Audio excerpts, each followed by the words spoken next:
Hey guys, it's me, Creative Master 5 here, and I've got a doozy for you all today, because today is the day I review every Thomas movie. Well, at least a couple today. Yeah, I'm splitting this up into parts, and knowing me, there will be huge gaps between each part, but when I'm done reviewing all of these, I'll rank them in the final video to give my official opinion. By the way, this is all my opinion. Everyone likes different stuff, and I'm curious to see what you guys like. So comment down below with what your favorite movie is and why you think I'm wrong with your 10-page essay. And without further ado, let's get started with the first Thomas movie ever.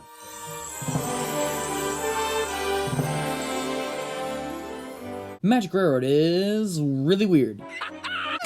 This movie is just a hot mess. The look and feel is great, but when you look deeper into it, you can see the cracks. This movie is easily the most divisive movie in the entire Thomas fandom. Either you think it sucks and killed the franchise, or you think it's the second coming of Jesus. For me personally, I'm somewhere in the middle, so I'll start talking about the things that I like and I'll go from there. First of all, the aesthetic is perfect. This movie just has, like, the best vibe. The music is absolutely godlike. Hummy Man went all out for this movie, and I really wish he could have just, like, made all the classic Mike and Jr. themes, because that would be amazing. I mean, that's basically what we got with the Soda Symphony stuff, so hey, that's kind of cool.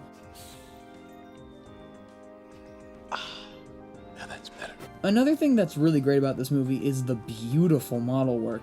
Look at that! They made this viaduct. I can't even make 2 videos a month. Also, this voice cast is just, like, perfectly cast.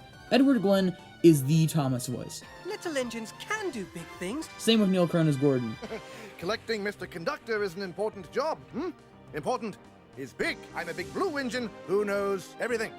These guys are exactly what I hear when writing scripts. Everyone else is really good too. I just love every single voice actor in this movie. Also, it should just go without saying that Diesel 10 is the best character in this film. He is amazing. He is a massive buffoon who is ridiculously evil because he loves being so evil. Neil Crone managed to help make this character the highlight of every scene he's in, but also a somewhat intimidating and threatening force.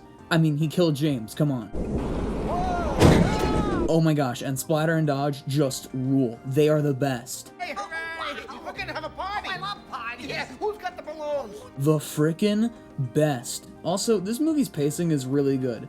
It might just be because it's so fast that you don't really have to think about the script until afterwards, but since I mentioned the script... What happened? The script sucks. The writing is so bad. It is so backwards and contrived and cut down that it makes almost no sense. See, this movie's Thomas stuff is really good, but this is only like 15% of the movie. The Thomas movie. Most of the movie is focused on Shining Time Station, a spin-off of Thomas and Friends that helped introduce the show into the USA. However, it only aired in the USA, so anyone who did not live in the USA had no clue who these people were. And a lot of the people in the USA jumped on Thomas once it started airing on its own with season 5. So they had no clue what was happening, and neither did the people in every other country. So there was like 2% of Thomas's viewers who actually knew what was going on, and even then, half of them didn't really understand it because the only characters who jumped over were Mr. C, Stacy Jones, and Billy appears in 2 scenes. Stacy is the only one who has the original cast member, and Mr. C is insane. What do you think?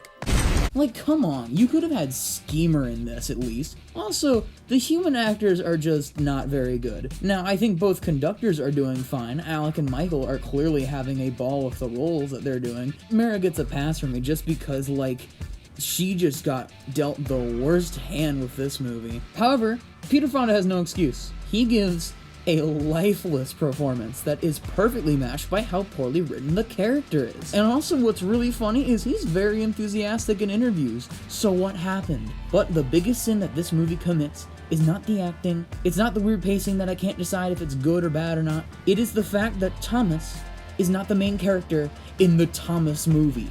He takes a backseat to the teleporting drug addict, the old depressed man who does not give one, and the literal child. His friends have almost nothing to do in this movie. Henry and Toby just give exposition the whole time, James and Percy have minor roles, and Gordon is just kinda here. Now they're in character, they sound great, and their models look amazing, but they have nothing to do. And no matter how much I may enjoy this movie nostalgia-wise, and no matter how much I love the visuals and the soundtrack, this movie just makes no sense and was written by a completely incompetent person with a humongous ego who was really convinced that she created this character she had almost nothing to do with. However, I do like everything else, so honestly, this is a 5 out of 10. I really like it, but it needs a lot of improvement. So, now that that's over, let's go to the next movie, which is...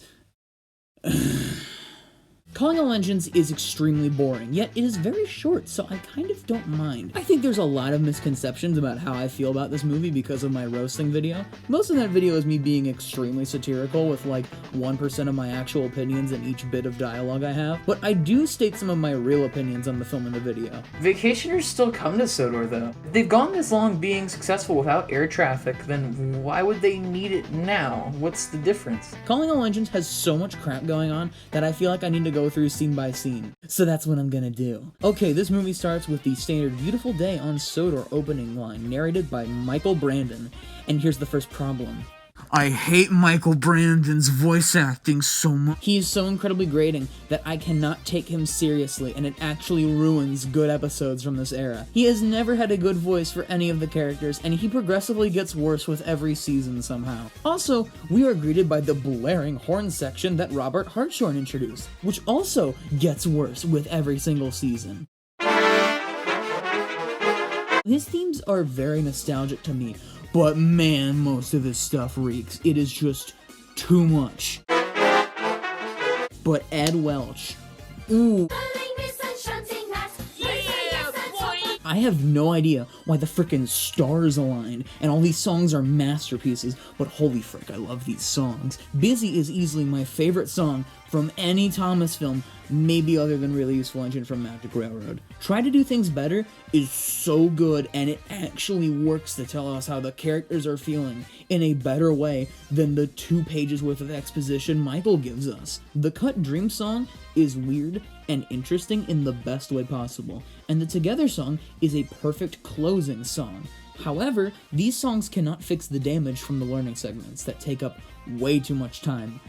But I'll get there in a minute. So the plot of this film is that there's a new airport and the steam engines have to help build it, but their conflict with the diesels gets in the way. Now the plot's generic, but they could have some really interesting character interactions and some let's just make it basically an episode and stretch it out to 45 minutes because who cares? Also yes, I said 45 minutes because this movie is only an hour because of the stupid freaking learning segments. So Thomas and Percy get bullied by Ari and Bert. Then they proceed to bully Diesel because of it, which is just a great message for kids. Then the Sheds are knocked down with no confirmation of why they need to be knocked down. Sir Topham Hatt is just kind of like, sucks to suck. Actually, you know what? Sir Topham Hatt really sucks in this movie. He gives me real middle engine vibes, which is a very bad thing. As for everyone else, their personality is either non-existent or diesel engine. The only exception is Diesel 10, who I actually really like in this movie. Vinny from the Grease and Oil podcast actually perfectly describes him in this movie. But it does work.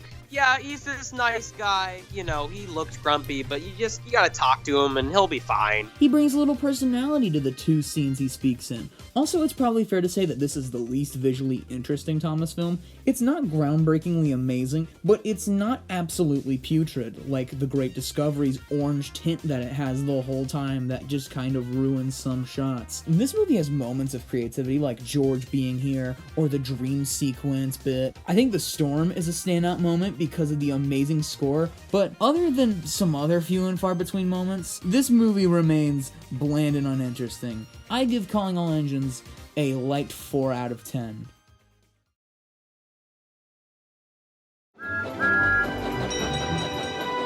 The Great Discovery. Alright, so honestly, this bit's gonna be really quick because I don't actually have much to say about The Great Discovery. The Great Discovery is a nearly perfect Thomas film that takes the hit era status quo and completely smashes it. This movie features practically every character who was used in this era at some point and has many established locations featured in it, which makes it really feel like a grand finale to the model era, which is kind of what they were going for. What's really intriguing about this movie is that it was written by Sharon Miller, who is like the worst best Thomas writer of all time. This special is easily her best work, and the script can surprisingly get pretty deep at moments, and it has some really saddening moments too. Thomas gets pretty much banished from Sodor, and then gets trapped in a flooded mine for days. Stanley being a replacement is really well done. It's not the standard steamy versus diesel conflict from the last two movies. The visuals are great. The sets and the props are absolutely gorgeous. Everything looks really nice and really polished up for this movie. Also, this goes without saying that the songs are great, and the soundtrack is a lot better this time around, with a very mysterious sounding flair to it that I really like. There are some things that I don't like. Thomas can act a little childish in some scenes. The pacing is mostly good, but kind of drags a little bit towards the end before Thomas shoots out of the cave. Some of the soundtrack still kind of sounds like a dying tuba player. I do like Pierce Brosnan's narration, but sometimes it gets just a little too soft to the point where I need to like turn it up all the way to hear it. But otherwise, this movie is just really solid. So I don't really have anything else to say, other than you should definitely watch this movie if you somehow haven't already. So I'm gonna give this movie a really solid 9 out of 10.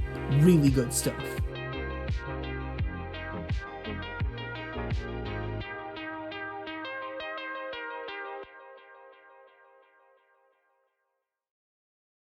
Takes the hit era status quo and completely smashes it. My leg freaking fell asleep. Jeez, I feel like my foot is just like in the car wash right now. It's getting like shook around.